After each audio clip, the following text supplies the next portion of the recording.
Hello, this is the TTP Field Manual Advent Calendar for 2024. This is going to be one of 12 episodes, each talking about a different character that is represented on the tabletop.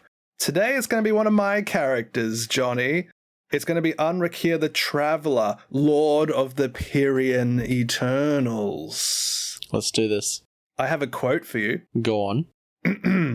I am not capricious, nor am I given to cruel acts for their own sakes. It is simply a fact that you and your kind have trespassed and thus invited extermination. Curse you for putting me to this inconvenience.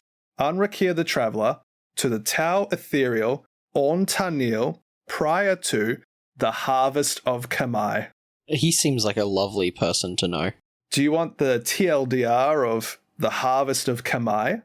I mean, sure, The Harvest of Kamai is a very brief conflict where Anrakyr the Traveler saved a bunch of Tau from Tyranids. They thanked him with their real nice vibes, and he found it disgusting and killed every last Tau because they were on a tomb world. That's just rude. Anrakyr the Traveler, he is an Overlord. Overlords are the pinnacle of Necron biotransference. They often exhibit supreme tactical genius and warrior prowess, and they wield some pretty powerful weapons. Their will commands the Necron legions like a strategy game, with Overlords themselves ruling over entire systems within a Necron dynasty. The most powerful Overlord typically rises through the dynasty to the position of Pharaon or Pharaoh, which is basically their king, queen, or overall ruler. Now, Overlords, like all the Necrons, are kind of going through a bit of a mental degradation or illness, because 60 million years ago when the Necrons were at the apex, they went to sleep. The Great Slumber. It lasted 60 million years. And Jonny, what can happen in 60 million years in this heckin' galaxy? Literally everything that we know. Literally everything we know. Cataclysms, meteors, interfering alien species. Some tomb worlds just straight up didn't wake up. They're just cut off. Some of these tomb worlds woke up more crazier than others. But Anrakyr, he awoke whole-minded, free of these limitations, and essentially still in his prime. Now, Anrakyr is, for a Necron, unusually philanthropic. He has possessed himself with a great purpose to reawaken and unite all the Necron dynasties, which is much to the distaste of some Necron rulers, who kind of see him as like a freeloader, a bit of a charlatan, a vagrant, a do-no-gooder. But there are obviously some that, really like what he's doing and try and support him.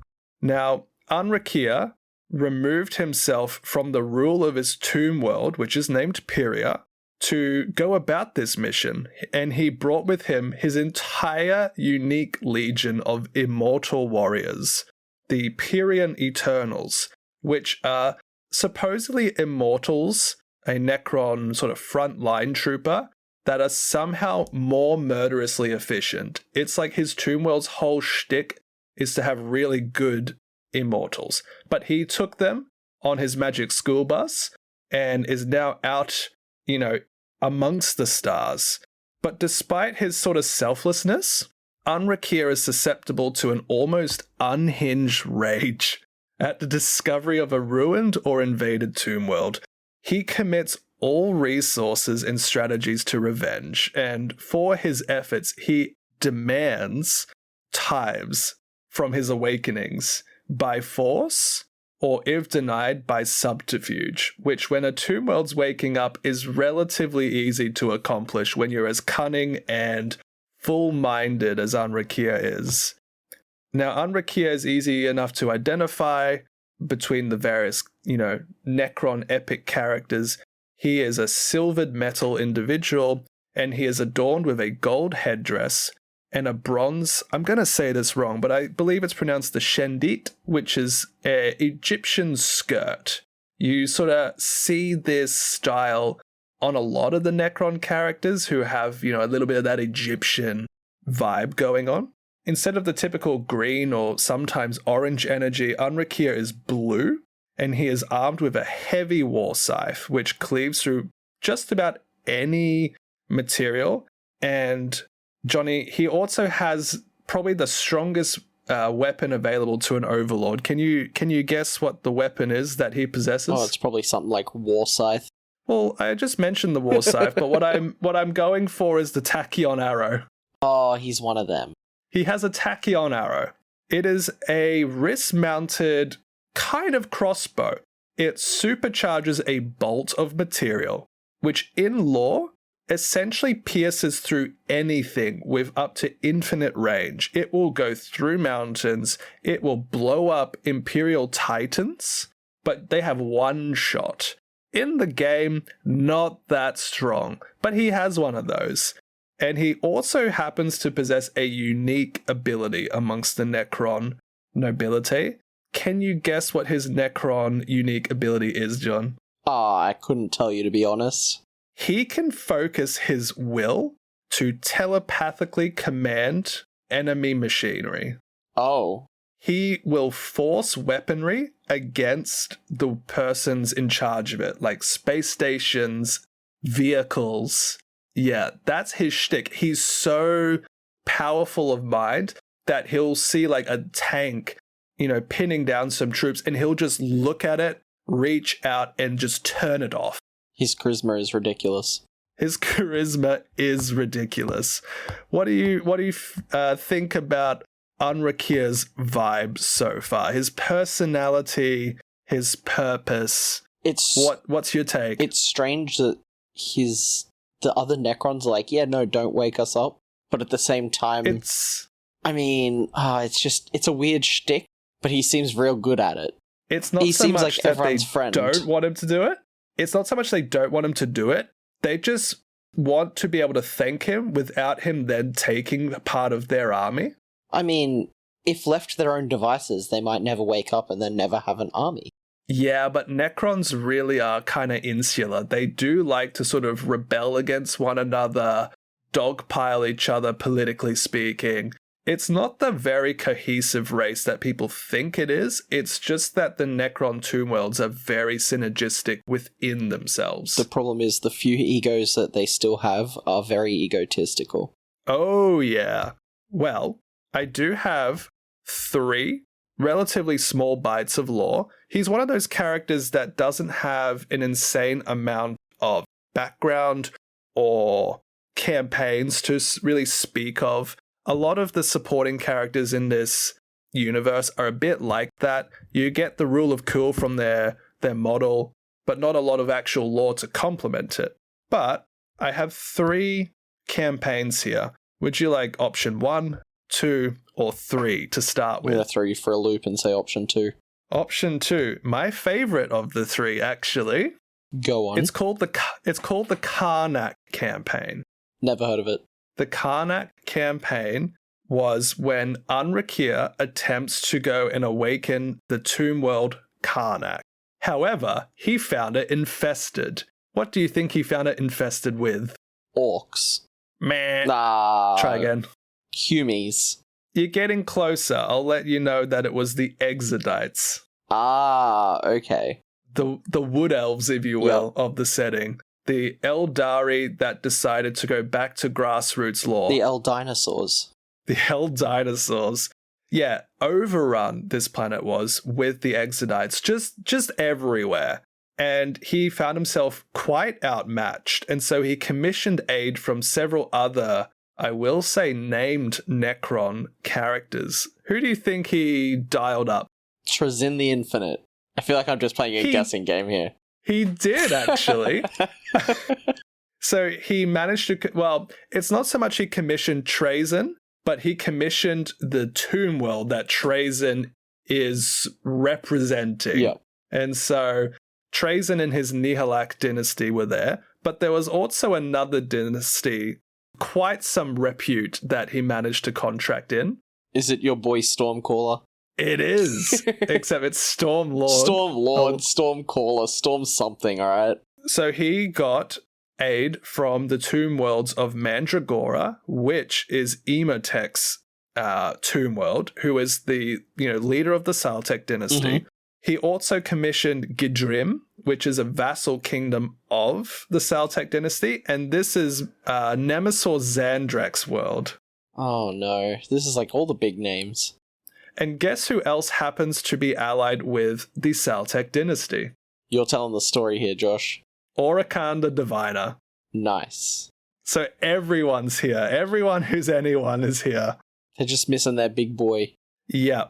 Well, I don't think these guys want that big boy, but yeah. They sure don't. Just missing him. So, it wasn't long before the craft world Alihatok came to reinforce the Eldar Exodites. Craftworld Alihatok, if you do not know, are a bit more of a scout and ranger-esque craft world, supplementing with the Wraith constructs.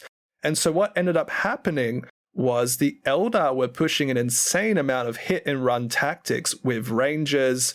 They were led by a character known as Illic Nightspear, who used to be in the game. Now I think he's in Legends. We'll see. We'll see next year. But the Rangers kept managing to get dangerously close to taking Anrakyr out. He was saved, however, by Anrakyr the Diviner glimpsing the future because he's a chronomancer. Time is his shtick. And he managed to ambush the Eldar Rangers with death marks. Oh, that's bad news for Eldar. But nonetheless, there was quite the stalemate. And so Anrakyr broke said stalemate by, scooping up his Pyrian Eternals and marching on the World Spirit. Do you know what the World Spirit is for an Exodite homeworld? Probably a giant dinosaur.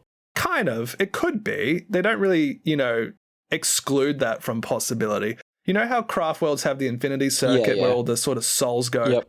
On an Exodite world, you have, Wood Elf version. You have a big, totem shrine. I was half expecting you to say tree.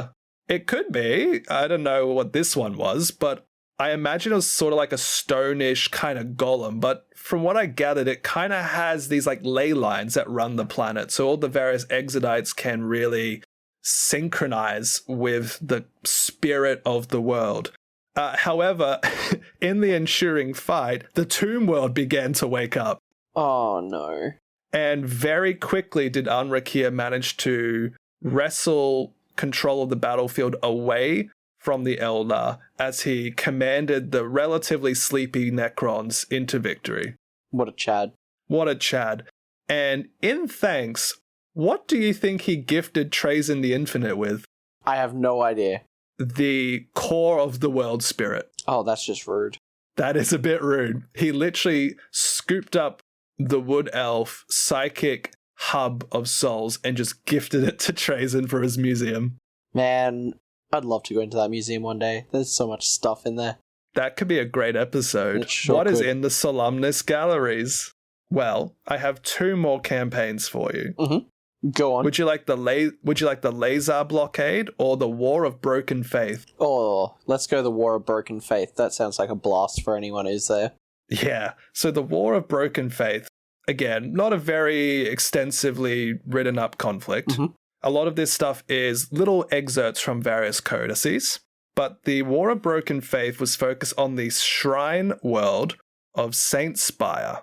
Now, Saint Spire, very early on into colonization, realized they were on something which they would later realize was a tomb world. But they dealt with it. They managed to deactivate it somehow, ahead of time, ahead of it becoming a problem. Now, Anrakyr has all of his old star charts. He knows what all the various dynasties are and where they all should be. And so when he arrives at Saint Spire and sees a Imperial Shrine world, boy, is he pissed. Yep. When he learns of this, he doesn't go into a particularly lengthy war of attrition. No, he uses his tomb ships, which are the Necron Voidcraft, as a distraction, as he then led a boarding patrol into the orbital fortress known as Blade Imperium. What do you think he did inside the orbital fortress Blade Imperium? Killed everyone. In a sense, using his particular gift, he managed to control the entire orbital fortress and turned its guns onto the planet. He bombarded the planet's surface so violently with this orbital fortress that the crust of the planet cracked apart and even the planet's core was breached, which essentially led Saint Spire into a fiery death. And then the segmentum itself, so the little region of space, essentially began to fall apart because for the citizenry, how could the Emperor protect them if he could not protect the shrine world of Saint Spire? Hence the name Broken Faith. And this was one Necron Overlord, by the way. Just a dude. Just the dude. What do you think of the 2 campaigns we've had so far? They really exemplify why this guy is as good as he is at what he does. Oh, yes. We have one more, though. Yep. The Lazar blockade. So, there's an Imperial shipyard somewhere in the galaxy. And they are, in the neighborhood of a tomb world. Nay, a whole tomb system. And Anrakyr the Diviner predicted that the Imperial shipyard would be destroyed by orcs, right? And that would be okay to deal with, except for the part where that didn't happen. The Silver Skulls chapter of Space Marines instead preemptively wiped out the orcs. Oh. Anrakyr didn't like this much. What do you think he did? Wiped out the Astartes. Sure, but when do you think he did it? Before they could manage to stop the orcs. Yeah, he time slid before they got into combat range and killed their entire, I think it was like 5th company, 4th company. Just wiped them out with his little group. Just arrived and just changed the course of fate. That is just rude. You know what happened as a retaliation to that? The Astartes sent the orcs at the Necrons. I would think that'd be quite funny, but no, what ended up happening was 5 separate Space Marine chapters essentially retaliated against Anrakyr's little coup by blowing up the system's main tomb world. Ooh. And then because that tomb world had its little signals begin to occur, secondary tomb worlds across the system began to activate. But rather than evacuate, the Silver Skulls and their friends dug in and for 2 years were in this war of attrition against waking up Necron tomb worlds. They were that petty for the destruction of their 4th or 5th company. They and their friends stuck around to just keep fighting them. But after the 2 years had passed, our boy Anrakyr the Traveler came around. And he spearheaded an assault on the Silver Skulls battle barge. What do you think he did on the battle barge? I mean, he probably did something very petty and rude.